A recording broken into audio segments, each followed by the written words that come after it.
नमस्कार, सिटी न्यूजच्या बुलेटिन मध्ये प्रेक्षकांचं मनपूर्वक स्वागत आहे। आज दिनांक 24 जुलै 2026 शुक्रवार। बातमीपत्राची सुरुवात करूया सुविचार मालेने। एखाद्याशी झालेला वाद त्या क्षणी मिटवायला हवा, न जाणं उद्या कदाचित आपण माफी मागू, पण माफ करणाऱ्यासाठी तो व्यक्तीच या जगात नसेल। आजचा सुविचार आपण बघितलात। आता बघूया आजच्या ठळक बातम्या।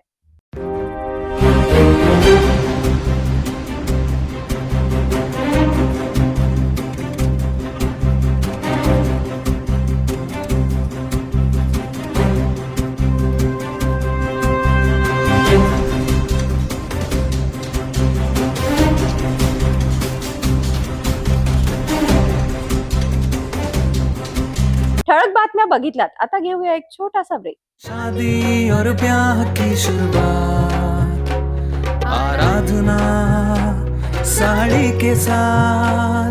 आराधना होलसेल शॉपिंग मॉल L2 बीझलँड complex, Nandgaon Peth, Amravati, Jawahar road, Amravati. Break नंतर बघूया सविस्तर बातम्या। सुरुवातीला एक नजर टाकूया या शहरातील गुन्हेगारी क्षेत्रातील घडामोडींवर। अमरावती शहरात गुन्हे शाखेने अंमली पदार्थ तस्करी विरोधात मोठी कारवाई केली आहे। पाटीपुरा परिसरात एका स्विफ्ट कारमधून एमडी ड्रग्सची विक्री करण्यासाठी आलेल्या आरोपीला पोलिसांनी रंगेहात पकडले आहे। या कारवाईत तब्बल 50,99,000 रुपयाचा मुद्देमाल जप्त करण्यात आला असून एका आरोपीला अटक करण्यात आली आहे। अमरावती शहरातील गुन्हे शाखा युनिट क्रमांक 1 ला मिळालेल्या गोपनीय माहितीनुसार पाटीपुरा परिसरात एक व्यक्ती एमडी ड्रग्ज विक्रीसाठी येणार असल्याची माहिती मिळाली होती। या माहितीच्या आधारे गुन्हे शाखेच्या पथकाने सापळा रचून कारवाई केली। यावेळी लाल रंगाच्या स्विफ्ट कार क्रमांक MH40CA2191 मधून आलेल्या सईद खान शरीफ खान वय 41 वर्ष राहणार पाटीपुरा अमरावती याची तपासणी केली असता त्याच्याकडे 214 ग्रॅम मेफेड्रोन म्हणजेच एमडी ड्रग्ज आढळून आले। या एमडी ड्रग्जची किंमत तब्बल 42,80,000 रुपये असल्याचे पोलिसांनी सांगितले आहे। तसेच आरोपीकडून 8 लाख रुपये किमतीची स्विफ्ट कार, 15,000 रुपये किमतीचा विवो कंपनीचा मोबाईल आणि 2,000 रुपये किमतीचे 2 जिओ भारत मोबाईल असा एकूण 50,99,000 रुपयाचा मुद्देमाल जप्त करण्यात आला। या प्रकरणी नागपुरी गेट पोलीस ठाण्यात NDPS कायद्यानुसार गुन्हा दाखल करण्यात आला असून आरोपीला ताब्यात घेण्यात आले आहे। ही कारवाई पोलीस आयुक्त राकेश ओला, पोलीस उपायुक्त यशवंत सोळंके, पोलीस उपायुक्त प्रांजली सोनवणे तसेच गुन्हे शाखेच्या वरिष्ठ अधिकाऱ्यांच्या मार्गदर्शनाखाली करण्यात आली। अमरावती शहरातील ड्रग्ज विक्री आणि तस्करी करणाऱ्या विरोधात पोलिसांची कारवाई सातत्याने सुरू असल्याचे या कारवाईतून दिसून आले आहे। अमरावती शहरात वाढत्या अंमली पदार्थाच्या व्यवहारावर पोलिसांनी मोठा प्रहार केला आहे। 50 लाखाहून अधिक किमतीच्या एमडी ड्रग्जसह आरोपीला अटक करण्यात आली असून पुढील तपास नागपुरी गेट पोलीस करत आहेत।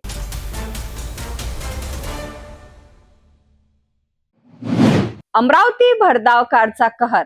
MIDC रोडवर कारने दुचाकीला मागून दिली जोरदार धडक। या अपघातात पिता पुत्र गंभीर जखमी झाले असून धडकेनंतर कार चालक घटनास्थळावरून पसार झाल्याचा आरोप करण्यात आला आहे। राजापेठ पोलिसांनी गुन्हा दाखल करून तपास सुरू केला आहे।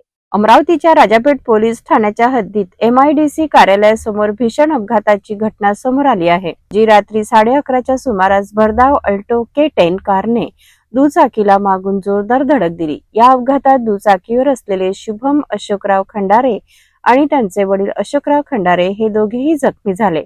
मिळालेल्या माहितीनुसार शुभम खंडारे हे वडिलांची सुरक्षा रक्षकाची ड्युटी संपल्यानंतर त्यांना घेण्यासाठी विलासनगर परिसरात गेले होते। दोघेही दुचाकीवरून घरी परत असताना MIDC कार्यालयासमोरील रस्त्यावर मागून आलेल्या पांढऱ्या रंगाच्या अल्टो K10 कार क्रमांक MH27DL7244 ने त्यांच्या दुचाकीला धडक दिली।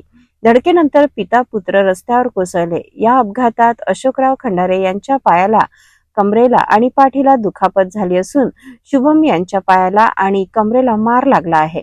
जखमी अशोकराव खंडारे यांना उपचारासाठी इरविन रुग्णालयात दाखल करण्यात आले आहे। दरम्यान अपघातानंतर कार चालक घटनास्थळी न थांबता पसार झाल्याची तक्रार करण्यात आली आहे। या प्रकरणी राजापेठ पोलिसांनी मोटार वाहन अधिनियम तसेच भारतीय न्याय संहितेच्या संबंधित कलमानुसार गुन्हा दाखल केला असून पुढील तपास पोलीस उपनिरीक्षक शशिकांत चिपळे करीत आहेत। MIDC रोडवरील या अपघातानंतर पसार झालेल्या कार चालकाचा पोलीस शोध घेत आहेत। रस्त्यावर वाहन चालवताना वेगावर नियंत्रण ठेवणे आणि वाहतूक नियमांचे पालन करणे अत्यंत गरजेचे आहे.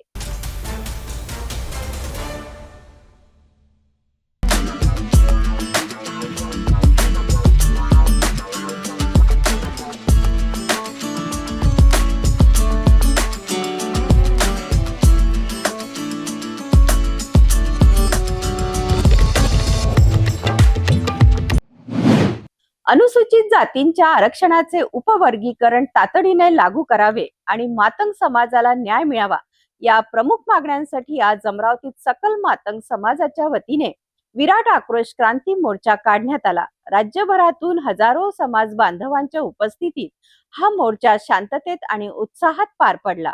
अनुसूचित जातीच्या आरक्षणाचे उपवर्गीकरण प्रभावीपणे लागू करून मातंग समाजाला न्याय मिळावा या प्रमुख मागण्यांसाठी अमरावतीत सकल मातंग समाजाच्या वतीने विराट आक्रोश क्रांती मोर्चाचे आयोजन करण्यात आले. राजकमल चौक येथून मोर्चाला सुरुवात झाली. त्यानंतर हजारो समाज बांधवांच्या उपस्थितीत हा मोर्चा जिल्हाधिकारी कार्यालयावर धडकला. मोर्चात विदर्भ, मराठवाडा, पश्चिम महाराष्ट्र, उत्तर महाराष्ट्र आणि कोकण विभागासह राज्याच्या विविध भागांतून समाज बांधव, युवक, महिला, विद्यार्थी, पदाधिकारी आणि सामाजिक कार्यकर्त्यांनी मोठ्या संख्येने सहभाग नोंदविला. मोर्चा दरम्यान आरक्षणाचे उपवर्गीकरण म्हणजेच अ, ब, क आणि ड या स्वरूपात तातडीने लागू करण्याची जोरदार मागणी करण्यात आली आहे.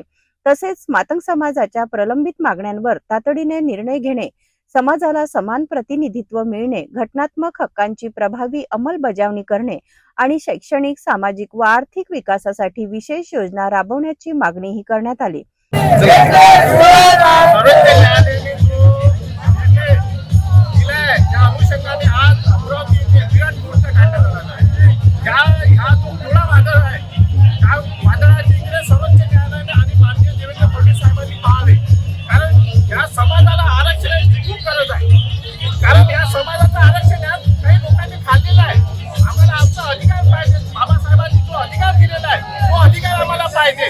त्यापेक्षाही महाराष्ट्रामध्ये आम्ही आम्हाला आरक्षणाची गरज आहे. आम्हाला आरक्षण पाहिजे. हीच या आता समाजाची मागणी आहे. पुस्तक नवजी सोनवणे यांचा जिल्हाधिकारी कार्यालयात शासनाच्या प्रतिनिधींना विविध मागण्यांचे निवेदन सादर करण्यात आले. यावेळी आंदोलकांनी आपल्या घटनात्मक हक्कांसाठी घोषणाबाजी करत शासनाने सकारात्मक निर्णय घ्यावा अशी मागणी केली.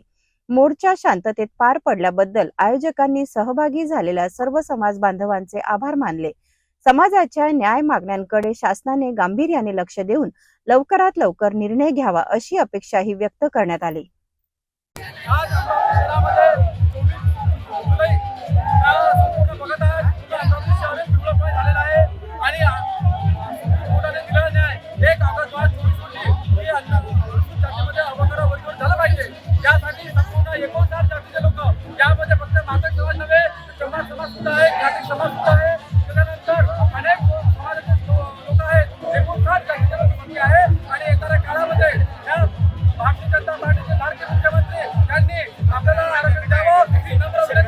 राज्यभरातून मोठ्या संख्येने समाज बांधव एकत्र येत आपल्या मागण्यांसाठी आवाज बुलंद करत असल्याचे या विराट आक्रोश क्रांती मोर्चातून पाहायला मिळाले. आता या मागण्यांवर शासन कोणता निर्णय घेते याकडे आता सर्वांचे लक्ष लागले आहे.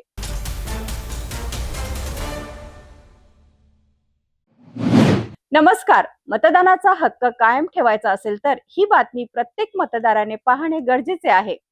अमरावतीत विशेष मतदार यादी पुनरीक्षण मोहिमेला वेग आला असून 24 ते 26 जुलै दरम्यान गणना पत्रक भरून BLO कडे जमा करण्याचे प्रशासनाने आवाहन केले आहे. अमरावती महानगरपालिकेत महापौर श्रीचंद तेजवानी यांच्या अध्यक्षतेखाली आणि जिल्हाधिकारी आशिष शेरेकर यांच्या उपस्थितीत विशेष पुनरीक्षण मोहिमेचा आढावा घेण्यात आला. जिल्हाधिकाऱ्यांनी स्पष्ट केले की गणना पत्रक वेळेत भरून जमा न केल्यास संबंधित मतदाराचे नाव प्रारूप मतदार यादीतून वगळले जाण्याची शक्यता आहे. जिल्ह्यातील सुमारे 25 लाख मतदारांपैकी 16 लाखांनी गणना पत्रक भरले असले तरी अजून 9 लाख मतदारांनी हा फॉर्म भरायचा आहे. 24 ते 26 जुलै दरम्यान सकाळी 8 ते सायंकाळी 6 वाजेपर्यंत सर्व मतदान केंद्रांवर विशेष मोहीम राबवण्यात येत आहे. महापौर श्रीचंद तेजवानी यांनी प्रत्येक नगरसेवकाने आपल्या प्रभागात विशेष शिबिरे आयोजित करून नागरिकांना सहभागी करून घ्यावे असे आवाहन केले. तसेच एकही पात्र मतदार मतदानाच्या हक्कापासून वंचित राहू नये यासाठी सर्वांनी प्रशासनाला सहकार्य करण्याचे आवाहन करण्यात आले. जितने भी नाम आएंगे कोई अभी याद नहीं आने वाले और जो रह गए बाद में हम नगर सेवकों को आके क्या लोग बोलते हैं हमारा नाम नहीं है, हमारा नाम नहीं है, क्योंकि जरूरी कार्ड है सरकारी किसी भी काम में यूज करने के लिए जरूरी कार्ड है, तो वो कार्ड होना बहुत जरूरी है। मतदान यादी में नाम होना जरूरी है, जिसका फायदा हमको आगे राजकारण करना है, आगे हमको खड़े रहना है, ये बहुत जरूरी रहेगा। तो हम सबको मिलकर मेहनत करना पड़ेगा। मैंने मेरे एरिया में एक ही दिन में शिविर दिया था। मेरे एरिया के 9 बूथ है, 9 बूथ के 9 बीएलओ बिठाया मैंने। सुबह 10 बजे से चालू और 5 बजे तक 1870 नाम मेरे पास वहाँ पे मैंने जगहों पे भराए। तो ऐसा हम अपन एक अपने एरिया में शिविर लगाते रहेंगे तो मेरे ख्याल से कोई बहुत बड़ी बात नहीं है। शायद तो 75 बोल रहे हैं, हम इतने एक्टिव नगर से हो गए अपने एरिया के अपने मतदाता बचाने के लिए हम उतना वर्क कर सकते हैं कि 85 और 80 और 85 के ऊपर हम जा सकते हैं। तो और ये उनके लिए नहीं कर रहे मतदान के लिए, हम हमारे लिए करेंगे। जितने भी हमारे मतदाता है वो यादी में आना चाहिए, आगे उनसे हमें काम है और हमको उनसे काम है। ये एक सिर्फ दिमाग में रखिए कि हमको यादी 100% करके देना, 100% नहीं हो पा रहा है तो 80-85% तो होना चाहिए। ये हम सब मिलकर कर सकते हैं। अभी 3 दिन तक अभी जो बूथ है वो बूथ में सभी पीएमओ बैठने वाले हैं। शुक्रवार शनिवार लग जाते हैं, आज से चालू हो गया है। वहाँ पे तो जाए नहीं जाएंगे, पर आप ये व्यवस्था कर दें कि आपके परिसर में एक फायदा होगा कि आप उन लोगों के साथ में संपर्क में आ जाएंगे। जो इलेक्शन के 6 महीने के बाद में आपका गैप कवर हो जाएगा कि जिन लोगों से हम नहीं मिल पाए हैं वो लोगों से मिलना भी हो जाता है। आप उनको फोन करो, मैसेज करो, वहाँ पे कोई ऑटो घुमा के आप अपनी जगहों पे बुलाओ और वो एरिया के बीएलओ वहाँ बिठा के आप सभी के फॉर्म भरवा सकते हो। ये अच्छा मौका है आपको पब्लिक के साथ में कॉन्टेक्ट में आने का और गवर्नमेंट को इस विषय में हमको सहयोग करना। दिल्लीतील जंतर मंतरवर सुरू असलेल्या विद्यार्थ्यांच्या आंदोलनाला आता अमरावतीतूनही जोरदार पाठिंबा मिळाला आहे. राजवीर जनहित संघटनेने विद्यार्थ्यांवरील कथित लाठीचार्जचा निषेध करत पेपरफुटी प्रकरणाची निष्पक्ष चौकशी करण्याची मागणी केली आहे. पंतप्रधान आणि केंद्रीय शिक्षण मंत्र्यांना प्रतिकात्मक स्वरूपात पेन भेट देत शिक्षणाचे महत्त्व अधोरेखित करण्यात आले. दिल्लीच्या जंतर मंतरवर शिक्षण पेपरफुटी, बेरोजगार आणि सरकारी भरतीच्या मुद्द्यांवर सुरू असलेल्या विद्यार्थ्यांच्या आंदोलनाला अमरावतीतील राजवीर जनहित संघटनेने पाठिंबा दर्शवला. संस्थापक अध्यक्ष रहमत खान उर्फ रम्मू पत्रकार यांच्या नेतृत्वाखाली जिल्हाधिकाऱ्यांमार्फत पंतप्रधान नरेंद्र मोदी आणि केंद्रीय शिक्षण मंत्री धर्मेंद्र प्रधान यांना निवेदन देण्यात आले. यावेळी दोन्ही नेत्यांना प्रतिकात्मक स्वरूपात पेन भेट देत शिक्षणाचे महत्त्व अधोरेखित करण्यात आले. विद्यार्थ्यांवर झालेल्या कथित पोलीस लाठीचार्जचा निषेध करत पेपरफुटी प्रकरणाची निष्पक्ष चौकशी, दोषींवर कठोर कारवाई आणि विद्यार्थ्यांना न्याय देण्याची मागणी करण्यात आली. सरकारने विद्यार्थ्यांच्या प्रश्नांकडे दुर्लक्ष केल्यास अमरावतीपासून विदर्भ आणि महाराष्ट्रभर तीव्र आंदोलन उभारण्याचा इशाराही संघटनेने दिला. या आंदोलनात संघटनेचे शेकडो पदाधिकारी आणि कार्यकर्ते उपस्थित होते. मैं राजवीर जनहित संगठन का संस्थापक अध्यक्ष रहमत खान रम्मू पत्रकार आज माननीय जिलाधिकारी साहब के मार्फत देश के प्रधानमंत्री नरेंद्र जी मोदी और देश के शिक्षा मंत्री धर्मेंद्र जी प्रधान इनको हमने निवेदन भेजा है। निवेदन में ये उल्लेख किया गया है कि जंतर मंतर पे जो विद्यार्थी है, देश का भविष्य है, उनके शैक्षणिक भविष्य के साथ खिलवाड़ ना करें। वो जो आंदोलन कर रहे हैं, उनका जो प्रोटेस्ट शुरू है, वहाँ पे जो आंदोलन चल रहा है वो आंदोलन संवैधानिक तौर पे शांतिपूर्वक चल रहा है। जो उन पे पुलिस लाठीचार्ज हुई है वो लाठीचार्ज की निष्पक्ष जांच हो। वो देश का भविष्य है, शैक्षणिक भविष्य के बारे में प्रधानमंत्री साहब ने सोचना चाहिए और वो कोई जायज़ मांग कर रहे हैं, नाजायज़ मांग नहीं कर रहे हैं। जितने भी अब तक के 10 सालों के अंदर में 90 बार पेपर फुट का प्रकरण हुआ, वो पेपर फुट की जांच करनी चाहिए निष्पक्ष। दूसरी बात यहाँ ये है कि सरकारी कार्यालयों को जो खाजगीकरण किया जा रहा है उसको ताबड़तोड़ रोका जाए। यूपीएससी, एमपीएससी, एफएससी जो परीक्षा है उसमें जो आप फेरबदल कर रहे हैं बार बार हर साल, वो फेरबदल रोका जाए। इस आशय का हमने निवेदन दिया है माननीय जिलाधिकारी साहब के मार्फत। और संवैधानिक तौर पे अभी देश के अंदर में जो अफरा तफरी चल रही है, ये आप पैदा कर रहे हैं। उनकी डिमांड यही है विद्यार्थियों की कि आप देश के जो शिक्षा मंत्री है उनकी गलती को आप मान्य करके आप उन पर इस्तीफा क्यों नहीं देते। हमने उनको आज भारतीय संविधानिक के नियम के हिसाब से, कायदे के हिसाब से पेन कलम ये भेंट की है दोनों को, शिक्षा मंत्री को और देश के प्रधानमंत्री को। और उसका कलम देने का मतलब ये है कि शैक्षणिक की ताकत जो है, पढ़ाई की ताकत जो है वो समझे। विद्यार्थी जो आंदोलन कर रहे हैं वो कलम से है, और कलम बोले तो सबका देश का भविष्य लिखता है। देश के हर किसी का भविष्य लिखने का कलम में ताकत है, और वो कलम के माध्यम से आपको हमने कलम भेजा है। इसी के माध्यम, वो पेन जो भेजा है उसके आप में कई मायने निकलते हैं। वो कलम ऐसी हथियार है जो देश के हर विद्यार्थियों का, हर व्यक्ति का भविष्य तय करता है। आप उस कलम को स्वीकार करके कम से कम ये सोचे और ये समझे कि हमने कलम आपको क्यों भेजा है। अगर ऐसा है, अगर देश के शिक्षा मंत्री के पास में कलम नहीं है सही करने के लिए, इस्तीफा देने के लिए, तो ये जो हमने आपको कलम भेजा है, पेन भेजा है, उसी कलम से सही करके आप इस्तीफा दे दीजिए। और देश का जो आंदोलन चल रहा है वो तो शांतिपूर्वक चल रहा है, उसमें कोऑपरेट कीजिए, मदद कीजिए। अगर ऐसा नहीं होता है तो राजवीर संघटना संपूर्ण अमरावती शहर, जिला, विदर्भ के अंदर में, पूरे महाराष्ट्र भर में और जहाँ जहाँ भी हमारी शाखा है वहाँ तीव्र आंदोलन करेंगी। विद्यार्थ्यांच्या प्रश्नांवरून पुन्हा एकदा राजकीय आणि सामाजिक वातावरण तापले असून या मागण्यांवर सरकार काय भूमिका घेते याकडे आता सर्वांचे लक्ष लागले आहे।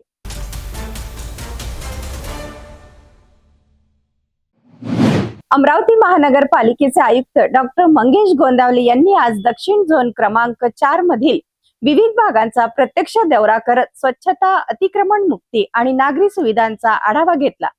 नागरिकांशी थेट संवाद साधत तक्रारी ऐकल्या आणि अधिकाऱ्यांना तातडीने कामे पूर्ण करण्याचे स्पष्ट निर्देश दिले। अमरावती शहरातील स्वच्छता अधिक सक्षम करणे, अतिक्रमणांवर प्रभावी नियंत्रण आणणे आणि नागरिकांना मूलभूत नागरी सुविधा वेळेत उपलब्ध करून देण्याच्या उद्देशाने मनपा आयुक्त डॉक्टर मंगेश गोंदावले यांनी दक्षिण झोन क्रमांक 4 मधील विविध भागांचा प्रत्यक्ष पाहणी दौरा केला। दौऱ्याची सुरुवात बडनेरा येथील आठवडी बाजार परिसरातून झाली। येथे स्वच्छता, कचरा व्यवस्थापन, सांडपाणी, निचरा, रस्त्यांची स्थिती आणि अतिक्रमणांचा सविस्तर आढावा घेण्यात आला। त्यानंतर मटन मार्केट परिसरात स्वच्छता, आरोग्यविषयक बाबी आणि व्यापाऱ्यांसाठी उपलब्ध सुविधांची तपासणी करण्यात आली। रजानगर परिसरात आयुक्तांनी नागरिकांशी थेट संवाद साधत त्यांच्या तक्रारी आणि अपेक्षा जाणून घेतल्या, तसेच संबंधित विभागांना तातडीने कारवाई करण्याच्या सूचना दिल्या। यानंतर आलमास गेट चौकात वाहतूक व्यवस्था, अतिक्रमण, सार्वजनिक स्वच्छता आणि नागरी सुविधांची पाहणी करण्यात आली। महानगरपालिका उर्दू शाळा क्रमांक 3 आणि 10 मध्ये इमारतीची स्थिती, विद्यार्थ्यांसाठी उपलब्ध सुविधा आणि आवश्यक दुरुस्तीच्या कामांचा आढावा घेण्यात आला। प्रभाग क्रमांक 20 मधील गोपालनगर, टी पॉइंट, जेवड महानगरपालिका शाळा आणि सांब्रा नगर परिसरात पिण्याचे पाणी, रस्ते, गटारी आणि सार्वजनिक सुविधांची तपासणी करत प्रलंबित कामे तातडीने पूर्ण करण्याचे आदेश देण्यात आले।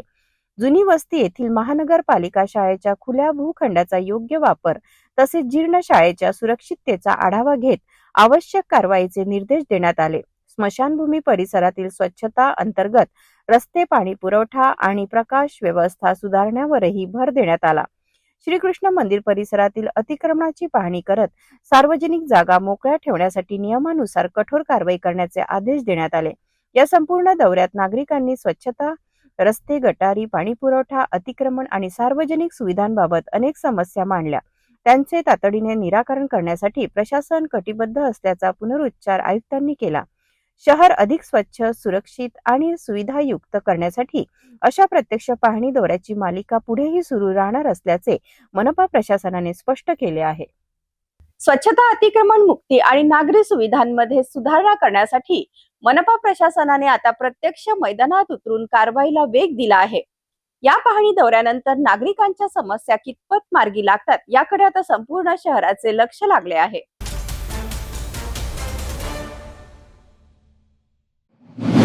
अंजनगाव सुर्जीमध्ये आज भाजप सरकार विरोधात आणि दिल्लीतील विद्यार्थ्यांवरील कथित लाठीचार्जच्या निषेधार्थ भव्य जनआक्रोश मोर्चा काढण्यात आला। सोनम वांगचुक यांच्या समर्थनार्थ झालेल्या या आंदोलनात युवक, विद्यार्थी आणि नागरिक मोठ्या संख्येने सहभागी झाले। मोदी तेरी तानाशाही नहीं चलेगी, नहीं चलेगी। मोदी तेरी तानाशाही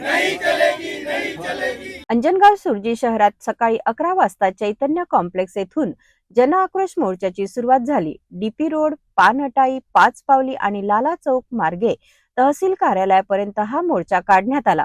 दिल्लीतील जंतर मंतर येथे आंदोलन करणाऱ्या विद्यार्थ्यांवर झालेल्या कथित लाठीचार्जचा आंदोलकांनी तीव्र निषेध केला.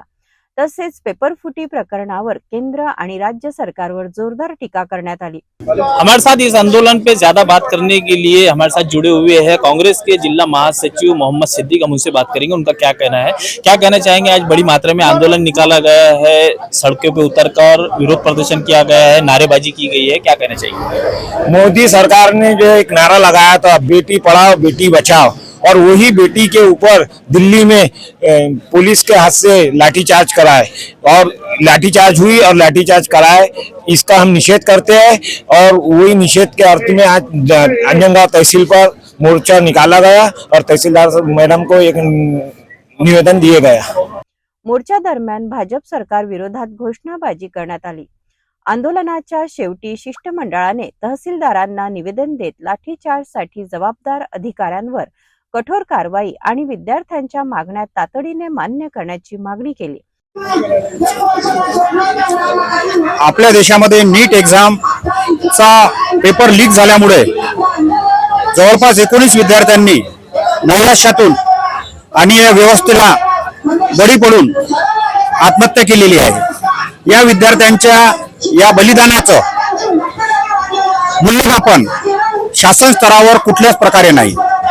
या देशाचे शिक्षण मंत्री धर्मेंद्र प्रधान यांनी या नीट पेपरच्या लीकमुळे झालेल्या विद्यार्थ्यांच्या आत्महत्या आणि संपूर्ण देशामधल्या विद्यार्थ्यांचे शिक्षणाच्या व्यवस्थेबद्दल जे निराशाजनक मानसिकता तयार झाली आहे, या सगळ्यांची जबाबदारी घेऊन धर्मेंद्र प्रधान यांचा राजीनामा मोदी सरकारने तातडीने घेऊन एक उत्तरदायित्व जबाबदारी निश्चित करून देशाला आश्वस्त करावे की जर कुठला घोटाळा होत असेल, जर कुठली अव्यवस्था होत असेल तर त्याची या लोकशाहीमध्ये जनतेप्रती जबाबदारी आहे आणि मंत्री हे मालक नसून जनतेचे नौकर आहेत. त्यामुळे त्यांच्या कार्यादरम्यान झालेल्या दुरावस्थेला ते संपूर्णतः जबाबदार आहे. आणि मोदी सरकार जे धर्मेंद्र प्रधान यांना पाठीशी घालत आहे, तर एक प्रकारे या भ्रष्टाचाराला पाठबळ देण्याचं काम, भ्रष्टाचार वाढवण्याचं काम मोदी सरकार करत आहे. या सर्व दुरावस्थेचा मोदी सरकारचा या ठिकाणी मी निषेध करीत आहे. कोणताही अनुचित प्रकार घडू नये म्हणून शहरात कडक पोलीस बंदोबस्त तैनात करण्यात आला होता आणि आंदोलन शांततेत पार पडले. दिल्ली के जंतर मंतर के आंदोलन की आग अब महाराष्ट्र के अमरावती जिले के अंजनगांव सुरजी में पहुंच चुकी है। आप देख सकते हैं यहाँ पर अंजनगांव सुरजी में भारी मात्रा में सभी दल, सभी पार्टियों की ओर से आंदोलन छेड़ा जा रहा है। धर्मेंद्र प्रधान के इस्तीफे की मांग हो रही है। मोदी तेरी तानाशाही नहीं चलेंगे, इस तरीके की नारेबाजी भी यहाँ पर की जा रही है। ये जो मार्च है, ये जो आंदोलन है, यह आंदोलन अंजनगांव सुरजी से शहर से गुजरते हुए तहसील कार्यालय पहुंचेगा। वहां पर जाकर ये धरना प्रदर्शन करेंगे और तहसीलदार को मेमोरेंडम देंगे। जावेद शाह, सिटी न्यूज, अंजनगांव सुरजी।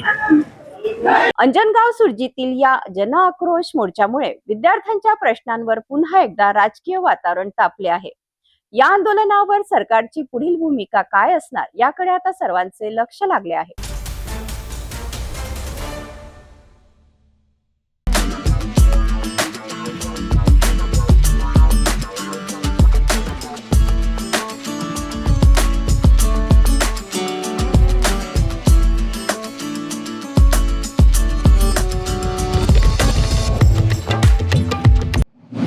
महाराष्ट्रात पुन्हा एकदा मुसळधार पावसाने धुमाकूळ घातला आहे. अनेक जिल्ह्यांमध्ये नद्या दुथडी भरून वाहत आहेत. धरणांमधून मोठ्या प्रमाणात पाण्याचा निसर्ग सुरू आहे, तर काही भागांमध्ये पूरसदृश परिस्थिती निर्माण झाली आहे. हवामान विभागाने अनेक जिल्ह्यांसाठी रेड अलर्ट, ऑरेंज आणि येलो अलर्ट जारी केला आहे. महाराष्ट्रातील अनेक भागांमध्ये मुसळधार पावसामुळे जनजीवन विस्कळीत झाले आहे. हवामान विभागाने पुणे जिल्ह्याच्या घाटमाथ्यासाठी रेड अलर्ट, पालघर, रायगड, रत्नागिरी, नाशिक आणि सातारा घाटमाथ्यासाठी ऑरेंज अलर्ट, तर मुंबई, ठाणे, सिंधुदुर्ग, कोल्हापूर तसंच विदर्भ आणि मराठवाड्यातील काही जिल्ह्यांसाठी येलो अलर्ट जारी केला आहे. नाशिकमध्ये गोदावरी नदीला दुसऱ्यांदा पूर आला असून होळकर पुलाखालून सुमारे 16,000 क्युसेक वेगाने पाण्याचा प्रवाह सुरू आहे. गंगापूर धरणातून 3,000 क्युसेक तर दारणा धरणातून 15,000 क्युसेक पाण्याचा विसर्ग सुरू आहे. रामकुंड परिसरात दुंतोड्या मारुती मंदिराजवळ पुराचे पाणी छातीपर्यंत पोहोचले असून नांदूर मध्येश्वर धरणातून 25,000 क्युसेक पाणी जायकवाडीच्या दिशेने सोडण्यात येत आहे. रामकुंड परिसरात रात्री अचानक पाणी वाढल्याने एक पर्यटक अडकला होता. अग्निशमन दल आणि आपत्कालीन पथकाने रात्रभर बचाव कार्य राबवत त्याची सुखरूप सुटका केली. दरम्यान मुंबईला पाणी पुरवठा करणारे मोडक सागर धरण ओव्हरफ्लो झाले असून वैतरणा नदीकाठच्या गावांना सतर्कतेचा इशारा देण्यात आला आहे. ठाणे जिल्ह्यातील भिवंडीमध्ये कांबारी नदीने धोक्याची पातळी ओलांडल्याने सखल भागातील नागरिकांना सुरक्षित स्थळी जाण्याचे आवाहन करण्यात आले आहे. नाशिकच्या कळवण तालुक्यात गिरणा नदीतून 22,000 क्युसेक पाण्याचा विसर्ग सुरू असून इगतपुरीतील पिंपरी सदोचा पूल पाण्याखाली गेल्यामुळे अनेक गावांचा संपर्क सुटला आहे. मुंबई आग्रा महामार्गावरही पाणी साचल्याने वाहतुकीवर परिणाम झाला आहे. सांगली जिल्ह्यातील वारणा धरणातही जलसाठा झपाट्याने वाढत असून प्रशासनाने नागरिकांना सतर्क राहण्याचे आवाहन केले आहे. राज्यात अनेक ठिकाणी पावसाचा जोर कायम असून पुढील काही तास अत्यंत महत्त्वाचे मानले जात आहे.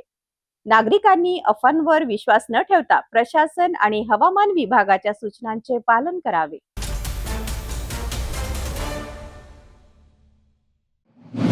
नाशिक जिल्ह्यातील इगतपुरी तालुक्यात मुसळधार पावसामुळे पूरस्थिती गंभीर बनली आहे. भावली धरणाकडे जाणारा रस्ता पाण्याखाली गेला असून वाडीतील अनेक घरांमध्ये पाणी शिरले. मात्र प्रशासन आणि बचाव पथकाच्या तत्परतेमुळे 16 नागरिकांसह एका श्वानाची सुखरूप सुटका करण्यात आली. नाशिक जिल्ह्यातील इगतपुरी तालुक्यात सुरू असलेल्या मुसळधार पावसामुळे भावली धरण परिसरात पूरस्थिती निर्माण झाली आहे. धरणाकडे जाणारा मुख्य रस्ता पूर्णपणे पाण्याखाली गेल्याने वाहतूक ठप्प झाली आहे. पिंपरी शिवारातील एका वाडीमध्ये पुराचे पाणी शिरल्याने तेथील नागरिक अडकून बसले. घटनेची माहिती मिळताच इगतपुरीचे तहसीलदार अभिजित बारवकर आणि स्थानिक प्रशासनाने तातडीने घटनास्थळी धाव घेत परिस्थितीचा आढावा घेतला. त्यानंतर पांगुळगाव येथील बचाव पथकाला पाचारण करण्यात आले. बचाव पथकाने छाती एवढ्या पाण्यात उतरून धाडसी बचाव मोहीम राबवली. या मोहिमेत महिला, पुरुष, लहान मुले अशा एकूण 15 ते 16 नागरिकांची तसेच एका श्वानाचीही सुखरूप सुटका करण्यात आली. बचाव कार्य यशस्वीरित्या पूर्ण झाल्यानंतर सर्वांना सुरक्षित स्थळी हलवण्यात आले. पूरग्रस्त नागरिकांच्या राहण्याची आणि जेवणाची व्यवस्था माहेश्वरी मंगल कार्यालय येथे करण्यात आली असून प्रशासन परिस्थितीवर सतत लक्ष ठेवून आहे. दरम्यान नागरिकांनी अनावश्यक प्रवास टाळावा आणि प्रशासनाच्या सूचनांचे पालन करावे असे आवाहन करण्यात आले आहे. इगतपुरीतील पूरस्थितीत प्रशासन आणि बचाव पथकाच्या तत्परतेमुळे मोठी दुर्घटना टळली आहे. मात्र पावसाचा जोर कायम असल्याने नागरिकांनी सतर्क राहण्याचे आवाहन प्रशासनाने दिले आहे.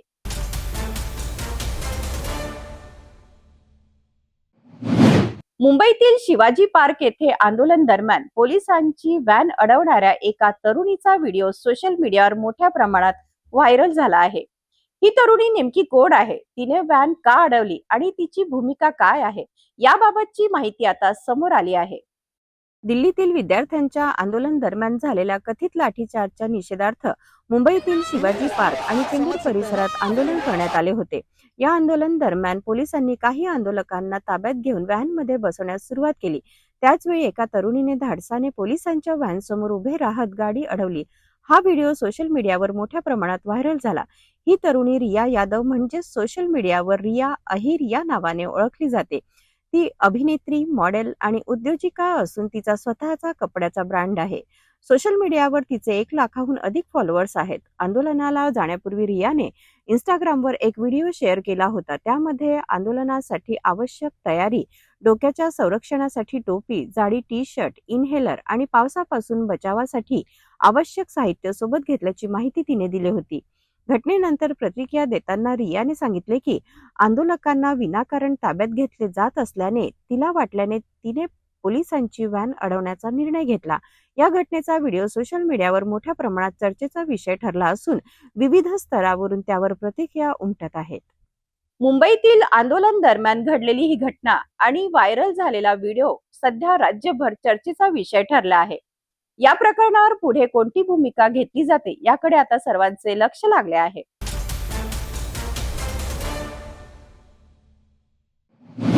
भारताने हरित वाहतुकीच्या दिशेने मोठी झेप घेत देशातील पहिली हायड्रोजन ट्रेन सुरू केली आहे. पण ही हायड्रोजन ट्रेन नेमकी काय आहे, ती कशी चालते, डिझेल किंवा इलेक्ट्रिक ट्रेनपेक्षा ती कशी वेगळी आहे आणि भारतासाठी तिचे महत्त्व काय आहे, जाणून घेऊया या विशेष माहितीतून. भारताची पहिली हायड्रोजन ट्रेन हरियाणातील जींद ते सोनीपत मार्गावर सुरू झाली आहे.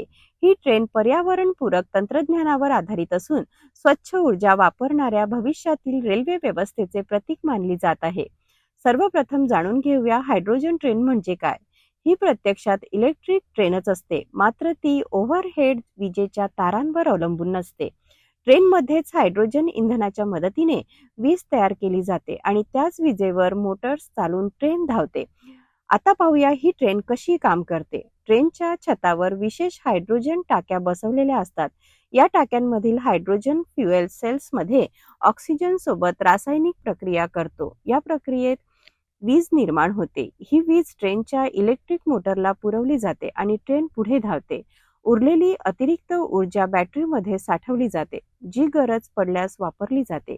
या प्रक्रियेत धूर किंवा कार्बन डायऑक्साईड बाहेर पडत नाही. बाहेर पडते ती केवळ पाण्याची वाफ. त्यामुळे या ट्रेनला झिरो एमिशन किंवा ग्रीन ट्रेन असे म्हटले जाते. डिझेल ट्रेन आणि हायड्रोजन ट्रेनमध्ये मोठा फरक आहे. डिझेल इंजिनमधून कार्बन उत्सर्जन होते, तर हायड्रोजन ट्रेन पर्यावरणाला हानी न पोहोचता प्रवास घडवते. तसेच आवाजही तुलनेने कमी असतो. भारतातील बहुतांश रेल्वे मार्गाचे विद्युतीकरण झाले असले तरी दुर्गम, डोंगराळ आणि हेटरेज रेल्वे मार्गावर विजेच्या तारा टाकणे कठीण असते. अशा ठिकाणी हायड्रोजन ट्रेन प्रभावी पर्याय ठरू शकते. या ट्रेनचा नियमित वेग सुमारे 75 किलोमीटर प्रति तास असून चाचणी दरम्यान तिने अधिक वेग गाठला आहे. जींद रेल्वे स्थानकावर हायड्रोजन भरण्यासाठी विशेष फ्युएल स्टेशनही उभारण्यात आले आहेत. भारतात हायड्रोजन ट्रेन सुरू झाल्यामुळे देश स्वच्छ ऊर्जा आणि आधुनिक रेल्वे तंत्रज्ञान विकसित करणाऱ्या जगातील निवडक देशांच्या यादीत सामील झाला आहे. ही केवळ एक नवीन ट्रेन नसून हरित आणि शाश्वत भविष्यासाठी भारताने उचललेले महत्त्वाचे पाऊल मानले जात आहे. हायड्रोजन ट्रेनमुळे स्वच्छ ऊर्जा, कमी प्रदूषण आणि आधुनिक तंत्रज्ञानाचा नवा अध्याय भारतीय रेल्वे सुरू झाला आहे. भविष्यात अशा ट्रेन देशातील इतर मार्गावरही धावतील का, याकडे आता सर्वांचे लक्ष लागले आहे.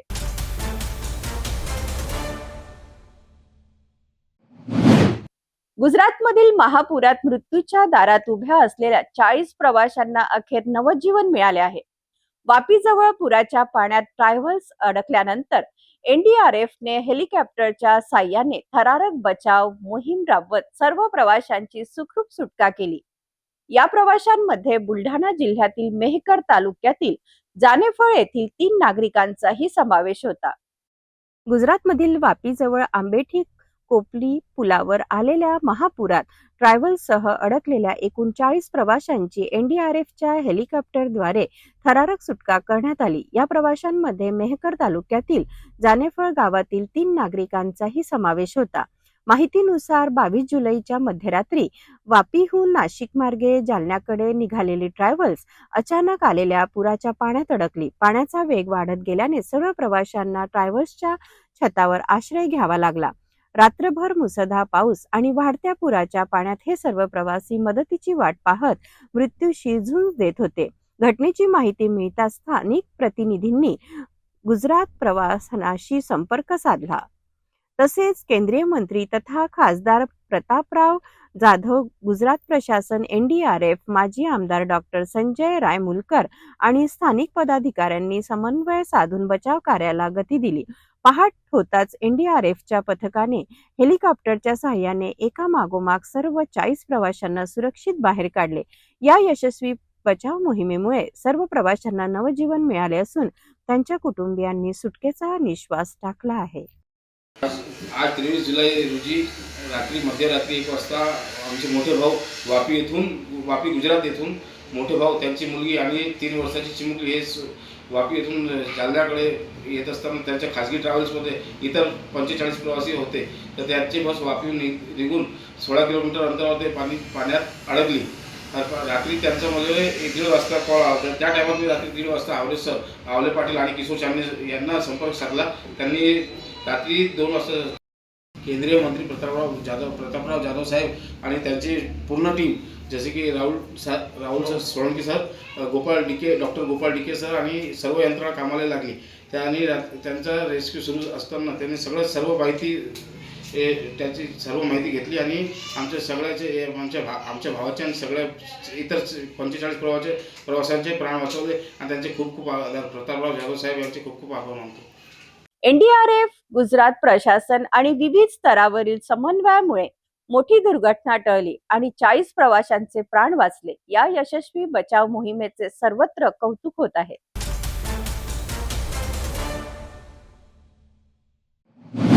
नीट पेपर फुटी प्रकरणावरून देशातील राजकारण आणखीन तापले आहे. विद्यार्थ्यांच्या आंदोलनानंतर आणि संसदेतील गदारोळाच्या पार्श्वभूमीवर पंतप्रधान नरेंद्र मोदी यांनी कठोर कारवाईचा संदेश दिल्याचा दावा केला जात आहे. तर दुसरीकडे विरोधकांनी सरकारवर हल्लाबोल कायम ठेवत शिक्षण मंत्र्याच्या राजीनाम्याची मागणी पुन्हा केली आहे. नीट पेपर फुटी प्रकरणावरून सुरू झालेल्या आंदोलनाचे पडसाद आता देशभर उमटत आहेत. दिल्लीतील जंतर मंतर परिसरात विद्यार्थ्यांच्या आंदोलनानंतर हा मुद्दा संसदेतही गाजत असून विरोधकांनी या प्रकरणावरून केंद्र सरकारला घेरले आहे. दरम्यान सोशल मीडियावर आणि विविध माध्यमांमध्ये पंतप्रधान नरेंद्र मोदी यांनी पेपरफुटी प्रकरणातील दोषींना कठोर शिक्षा देण्यासाठी फास्ट ट्रॅक कोर्ट स्थापन करण्याचा निर्णय जाहीर केल्याचा दावा केला जात आहे.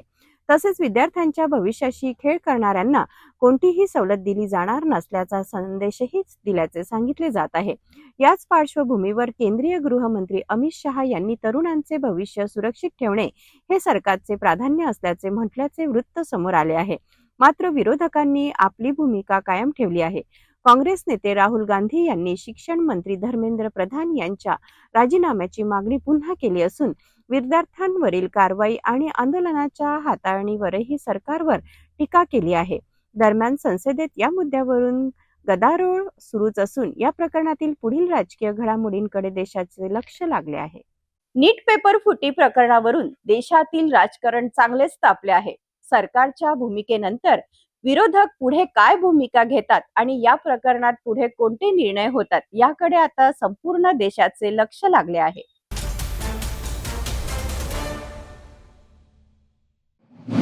आषाढी एकादशीच्या निमित्ताने यवतमाळ जिल्ह्यातील पुसद शहर भक्ती रसात न्हाऊन निघाले. समर्थ इंग्लिश मीडियम स्कूलच्या विद्यार्थ्यांनी पारंपरिक वेशभूषेत दिंडी आणि वारीत उत्साहाने सहभाग घेत विठ्ठल नामाचा गजर केला. आषाढी एकादशीच्या पावन पर्वानिमित्त यवतमाळ जिल्ह्यातील पुसद येथील समर्थ इंग्लिश मीडियम स्कूलच्या वतीने भक्तिमय वातावरणात दिंडी आणि वारीचे आयोजन करण्यात आले. या उपक्रमात शाळेतील चिमुकल्या विद्यार्थ्यांनी वारकरी वेशभूषा परिधान करत हातात टाळ, भगवे झेंडे आणि तुळशीची रूपे घेऊन विठ्ठल नामाचा गजर केला. ज्ञानोबा तुकारामाच्या जयघोषात आणि टाळ मृदुंगाच्या निनादात संपूर्ण परिसर भक्तिमय वातावरणाने दुमदुमून गेला. आजची आमची जी वारी होती ती खूप छान झाली. मला ती खूप आवडली. आमचे त्यामध्ये डान्स वगैरे झाले आणि आमची स्कूल फक्त अभ्यासच नाही तर सर्व प्रकारचे कार्यक्रम घेते. आम्हाला सर्व संस्कृतीचे जाणीव करून घेते. आजची जी पालखी होती ते आम्हाला वाटलं की आम्ही पंढरपूरला जात आहे. ते आम्हाला खूप छान वाटलं. थँक्यू. विद्यार्थ्यांनी वारीचा आनंद घेत महाराष्ट्राच्या संत परंपरेचा आणि वारकरी संप्रदायाच्या संस्कृतीचा प्रत्यक्ष अनुभव घेतला. या उपक्रमातून विद्यार्थ्यांना भक्ती, एकता, सेवा, संस्कार आणि भारतीय संस्कृतीचे महत्त्व समजावून सांगण्याचा प्रयत्न करण्यात आला. जशी शाळा सुरू झाली तशी आपल्या महाराष्ट्राच्या सगळ्या संस्कृती, सण साजरे करणं हे जपत आली. कारण मुलांवर सुसंस्कार व्हावेत त्यामुळे आपण प्रत्येक सण इथे साजरा करत असतो. त्या मुलांना सगळ्या सणांची जाणीव व्हावी, आपल्या संस्कृतीचं ज्ञान मिळावं यासाठी आमचे वेगवेगळे उपक्रम चालू असतात. आज आपल्याला माहिती आहे की आषाढी एकादशी आहे उद्याला. तर त्या आषाढी एकादशीच्या निमित्ताने अवघं पंढरपूर आमच्याकडे अवतरलं असं वाटत आहे. आणि इथे आपण विठ्ठल रुक्माईची दिंडी काय असते, वारी काय असते, याची वारीची परंपरा काय असते, वारीमध्ये वारकरी कसे जातात याचं सगळं ज्ञान मिळावं म्हणून या मुलांवर संस्कार करण्यासाठी, त्या मुलांना त्याची जाणीव होण्यासाठी आपण या भक्तिमय वातावरणात ही वारी काढतो आणि या वारीचे आयोजन केले जाते. यामध्ये माझे जवळजवळ 500 ते 550 विद्यार्थी विद्यार्थी सहभागी होतात. याच्यामध्ये सुंदरसे विठ्ठलमय नृत्य आविष्कार तयार केले जातात, त्यांचे सादरीकरण केले जाते आणि याच्यामध्ये सर्व टीचर्स आणि नॉन टीचिंग स्टाफचा खूप मोठा सहभाग असतो. त्यानंतर घरोघरी पूजा केल्या जातात वारीच्या. अक्षरशः दिंडी आली आहे सगळ्यांना असं वातावरण सगळीकडे निर्मिती होते आणि सगळ्यांना याचा खूप आनंद मिळतो. पूर्ण पुसदमध्ये आपल्या या दिंडीची चर्चा असते की समर्थची वारी विठ्ठलाच्या दारी. यावेळी शिक्षक, पालक आणि शाळा व्यवस्थापनेही मोठ्या उत्साहाने सहभाग घेत विद्यार्थ्यांचे कौतुक केले. अशा सांस्कृतिक उपक्रमांमुळे मुलांमध्ये सामाजिक जाणीव, चांगले संस्कार आणि आपल्या परंपरेबद्दल अभिमान निर्माण होतो, असे मत मुख्याध्यापक अनघा विजय चक्रवार यांनी व्यक्त केले. समर्थ इंग्लिश मीडियम स्कूलमध्ये आम्ही सहाय्यक शिक्षिका म्हणून काम करतो आणि शिक्षकाची वारी काय असते, शाळा सुरू असताना आषाढी एकादशीची वारी येते, त्यामुळे शिक्षकाला जाता येत नाही. तर शिक्षकाची वारी काय, तर मी 2 शब्द सांगू इच्छिते शिक्षकाच्या वारीवर. नाही पंढरीशी जाणे, नाही कधी केली वारी, नाही पंढरीशी जाणे, नाही कधी केली वारी, माझी कर्मभूमी हीच माझी रोजची पंढरी, माझी कर्मभूमी हीच माझी रोजची पंढरी. माझा खडू फळा माझे टाळ विनानी मृदुंग, माझा खडू फळा माझे टाळ विनानी मृदुंग, फुले ज्ञानाची घेऊन रोजच शाळेत रंगतो अभंग. मन मोकळं करायला जेव्हा येतात विद्यार्थी, मन मोकळं करायला जेव्हा येतात विद्यार्थी, त्यांच्या डोळ्यातलं पाणी आमचं चंद्रभागा तीर, त्यांच्या डोळ्यातलं पाणी आमचं चंद्रभागा तीर. त्यांचे दुःख निवारून देतो ज्ञान आनंदाचे, त्यांचे दुःख निवारून देतो ज्ञान आनंदाचे. तुम्हीच सांगा काही वेगळे आहे का पुण्य देवदर्शनाचे, तुम्हीच सांगा काही वेगळे आहे का पुण्य देवदर्शनाचे. ज्ञानदानाचे व्रत हीच आम्हा सर्व शिक्षकांची एकादशी, ज्ञानदानाचे व्रत हीच आम्हा सर्व शिक्षिकेची एकादशी. माझ्या विद्यार्थ्यांचे यश हीच आमची प्रयाग निकाशी. जेव्हा येतात विद्यार्थी सर्व टीचरकडे सुखदुःख वाटायला, जेव्हा येतात विद्यार्थी सर्व टीचरकडे सुखदुःख वाटायला, त्यांच्या रूपाने रोजच येतो विठ्ठल आम्हाला भेटायला, त्यांच्या रूपाने रोजच येतो विठ्ठल आम्हाला भेटायला. आधुनिक शिक्षणासोबतच भारतीय संस्कृती, संत परंपरा आणि सामाजिक मूल्यांचे जतन करण्याचा संदेश या उपक्रमातून देण्यात आला. पुसदमधील ही भक्तिमय वारी नागरिकांचेही विशेष आकर्षण ठरली.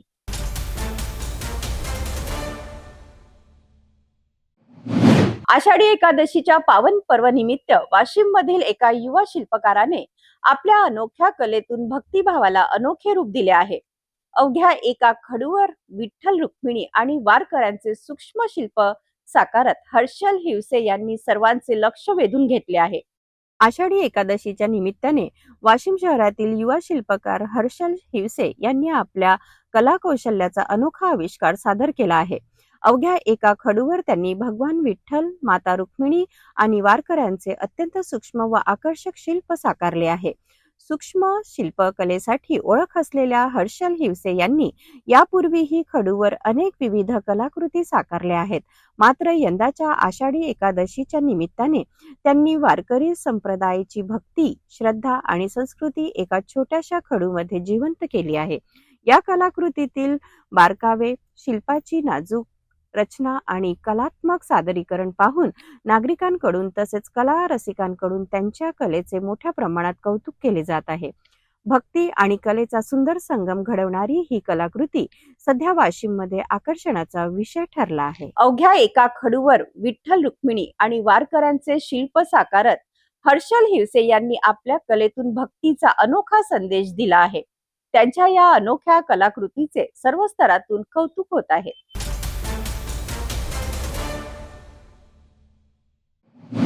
दिल्लीतील विद्यार्थ्यांच्या आंदोलनानंतर केंद्र सरकारने मोठे पाऊल उचलले आहे. राष्ट्रीय सुरक्षा कायदा म्हणजेच NSS अंतर्गत दिल्ली पोलिसांना विशेष अधिकार देण्यात आले आहेत. हा कायदा नेमका काय आहे, तो कधी लागू होतो, त्या अंतर्गत कोणाला किती काळ स्थानबद्ध करता येते आणि त्याचा इतिहास काय आहे, याचा सविस्तर आढावा घेऊया. दिल्लीतील विद्यार्थ्यांच्या आंदोलनानंतर राजधानीत कायदा आणि सुव्यवस्था राखण्यासाठी केंद्र सरकारने राष्ट्रीय सुरक्षा कायदा अर्थात NSA अंतर्गत दिल्ली पोलिसांना विशेष अधिकार दिले आहेत. या निर्णयानुसार 19 जुलै ते 18 ऑक्टोबर 2026 या कालावधीत दिल्लीचे पोलीस आयुक्त प्रतिबंधात्मक स्थानबद्धतेचे आदेश देऊ शकतील. NSA म्हणजे नॅशनल सिक्युरिटी ऍक्ट हा प्रतिबंधात्मक कायदा आहे. हा कायदा गुन्हा घडल्यानंतर शिक्षा देण्यासाठी नव्हे तर देशाची सुरक्षा किंवा सार्वजनिक सुव्यवस्थेला संभाव्य धोका टाळण्यासाठी वापरला जातो. एखादी व्यक्ती शांतता भंग करू शकते किंवा अत्यावश्यक सेवांमध्ये अडथळा निर्माण करू शकते असा विश्वास प्रशासनाला वाटल्यास त्या व्यक्तीला प्रतिबंधात्मक ताब्यात घेण्याची तरतूद या कायद्यात आहे. या कायद्याअंतर्गत व्यक्तीला न्यायालयीन खटला सुरू होण्यापूर्वी काही काळ स्थानबद्ध ठेवता येते. मात्र अशा प्रकरणांचे परीक्षण करण्यासाठी सल्लागार मंडळाची प्रक्रिया देखील कायद्यात नमूद करण्यात आली आहे. राष्ट्रीय सुरक्षा कायदा 1980 मध्ये लागू करण्यात आला. त्यापूर्वीही भारतात प्रतिबंधात्मक स्थानबद्धतेसाठी विविध कायदे अस्तित्वात होते. गेल्या अनेक दशकात दहशतवाद, गंभीर कायदा व सुव्यवस्था बिघडण्याची परिस्थिती आणि काही संवेदनशील घटनांमध्ये या कायद्याचा वापर करण्यात आला आहे. दिल्लीतील अलीकडील आंदोलनाच्या पार्श्वभूमीवर सरकारचे म्हणणे आहे की सार्वजनिक शांतता राखण्यासाठी हे पाऊल आवश्यक आहे. तर विरोधकांनी या निर्णयावर टीका करत विद्यार्थ्यांच्या मागण्यांवर तोडगा काढण्याची आणि आंदोलनावर झालेल्या कारवाईबाबत प्रश्न उपस्थित केले आहेत. देशाची सुरक्षा आणि नागरिकांचे स्वातंत्र्य यामधील समतोल राखण्याबाबत या कायद्यावर नेहमीच चर्चा होत असते. त्यामुळे दिल्लीतील परिस्थितीत NSAचा वापर किती प्रभावी ठरतो याकडे आता संपूर्ण देशाचे लक्ष लागले आहे. दिल्लीतील NSAच्या वापरामुळे कायदा आणि सुव्यवस्था राखण्याच्या उपाययोजनांनंतर पुन्हा एकदा राष्ट्रीय पातळीवर चर्चा सुरू झाली आहे. या प्रकरणातील पुढील प्रत्येक घडामोडींवर सिटी न्यूज लक्ष ठेवून आहे. पाहत रहा सिटी न्यूज.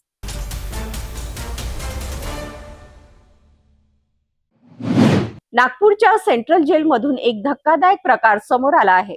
कैद्यांवर लक्ष ठेवणाऱ्या कारागृहातील शिपायालाच चरस नशेच्या गोळ्या आणि सर्जिकल ब्लेड जेलमध्ये नेताना रंगेहात पकडण्यात आले. या घटनेमुळे संपूर्ण कारागृह विभागात एकच खळबळ उडाली आहे. आरोपी शिपाई विकास सहाने हा नेहमीप्रमाणे ड्युटीसाठी सेंट्रल जेलमध्ये दाखल होत होता. मुख्य प्रवेशद्वारावर नियमित तपासणी दरम्यान हेड कॉन्स्टेबल सुरेश बावणे यांनी त्याची झडती घेतली. त्यावेळी त्याच्याकडून 39 ग्रॅम चरस, 35 निळ्या रंगाच्या नशेच्या गोळ्या आणि 5 सर्जिकल ब्लेड जप्त करण्यात आले. घटनेची माहिती तात्काळ वरिष्ठ अधिकाऱ्यांना देण्यात आली. त्यानंतर धंतोली पोलिसांनी घटनास्थळी धाव घेत आरोपीला ताब्यात घेतले. जप्त केलेल्या मुद्देमालाची किंमत सुमारे 3 लाख रुपये असल्याचे सांगितले जात आहे. अवघ्या वर्षभरापूर्वीच कारागृह सेवेत दाखल झालेल्या आणि नुकतेच विवाह झालेल्या या शिपायाविरुद्ध NDPS कायद्याअंतर्गत गुन्हा दाखल करण्यात आला असून शुक्रवारी त्याला निलंबित करण्यासह विभागीय चौकशीही सुरू करण्यात येणार आहे. कैद्यांपर्यंत अंमली पदार्थ पोहोचवण्याचा प्रयत्न नेमका कोणासाठी आणि कोणाच्या सांगण्यावरून केला जात होता, यामागे मोठे रॅकेट आहे का याचा तपास आता धंतोली पोलीस करत आहे.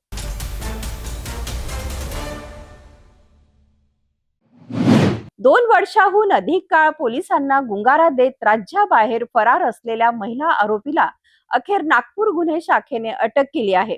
गुप्त माहितीच्या आधारे लावलेल्या सापळ्यात ही कारवाई करण्यात आली. नागपूर गुन्हे शाखेला फरार आरोपीच्या शोध मोहिमेत मोठे यश मिळाले आहे. 2022 मध्ये कलमना पोलीस ठाण्यात दाखल झालेल्या एका गंभीर गुन्ह्यातील महिला आरोपी अनेक दिवसापासून फरार होती. तपास दरम्यान या गुन्ह्यातील इतर आरोपींना न्यायालयाने दोषमुक्त केले होते, तर मुलाचे वडील आणि संबंधित महिला आरोपीला दोषी ठरवण्यात आले होते. मुलाच्या वडिलांना जन्मठेपेची शिक्षा सुनावण्यात आली होती. दरम्यान महिला आरोपी गुन्हा घडल्यानंतर नागपूर शहरातून पळून जाऊन राज्याबाहेर लपून राहत होती. गुन्हे शाखेला मिळालेल्या गुप्त माहितीनुसार ती लावा परिसरात येणार असल्याची माहिती मिळाली. यानंतर पोलिसांनी परिसरात सापळा रचून संबंधित महिला आरोपीला शिताफीने ताब्यात घेतले.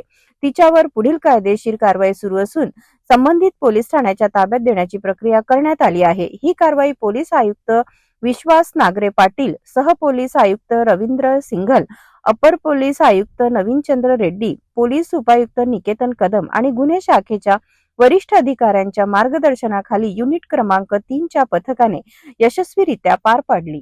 फरार आरोपींच्या शोधासाठी नागपूर पोलिसांची विशेष मोहीम सुरू असून अशा आरोपींवर सातत्याने कारवाई केली जात असल्याचे पुन्हा एकदा स्पष्ट झाले आहे.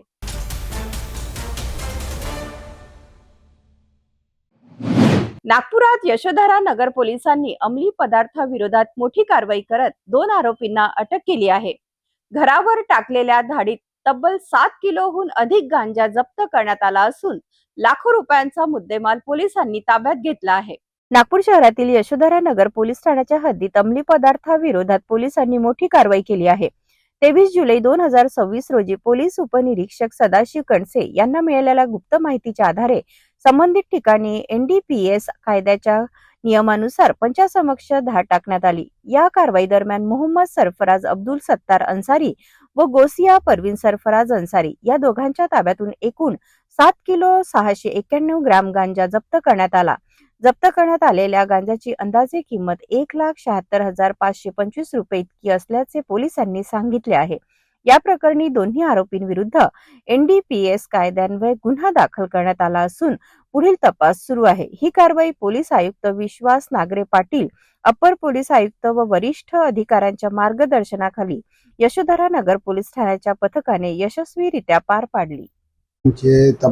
PSI कणसे आणि त्यांची टीम यांना त्यांचे गुप्त बातमीदारामार्फत बातमी मिळाली की संघर्षनगर येथील मोहम्मद सरफराज अख्तर अन्सारी हा आपल्या घरी गांजा तस्करी करून आणलेला आहे आणि तो विक्रीकरिता घेऊन जाणार आहे अशी माहिती मिळाल्यावरून लगेच PSI कणसे आणि आम्ही सदर घरावर छापा टाकला असता तिथं जे आहे तर त्याच्या घरामध्ये दोन पंच आणि महिला अधिकारी यांच्या समक्ष झडती घेतली असता त्याच्या घरामध्ये 7 किलो 61 किलोग्राम वजनाचा गांजा ज्याची किंमत आहे 1,76,525 रुपयाचा मुद्देमाल तर मी जप्त केला.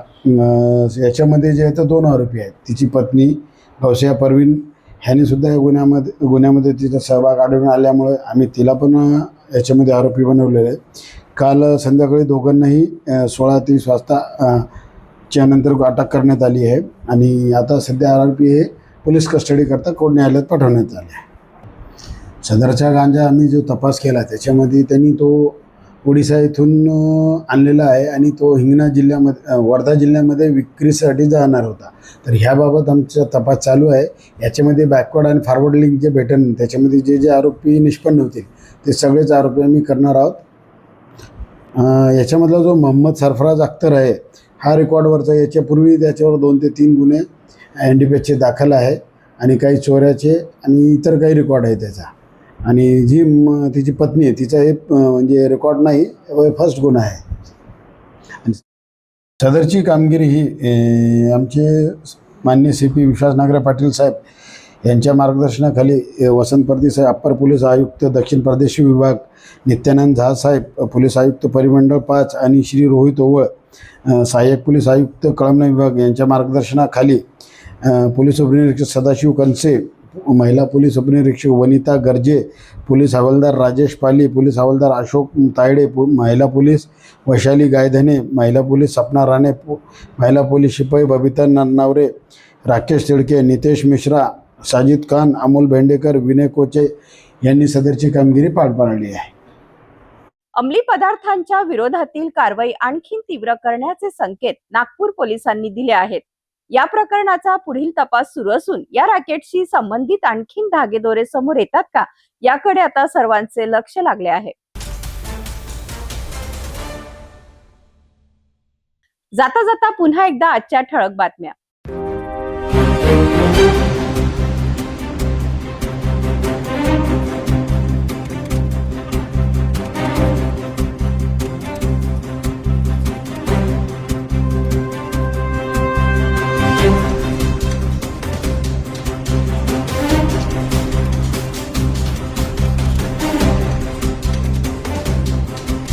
आपण आता सिटी न्यूज चॅनल आपल्या टीव्हीवर सुद्धा बघू शकता. यामध्ये आता अमरावती जिल्ह्यानंतर विदर्भ आणि महाराष्ट्राचे दर्शक घर बसल्या आपल्या केबल टीव्हीवर सिटी न्यूजच्या बातम्या पाहू शकतील.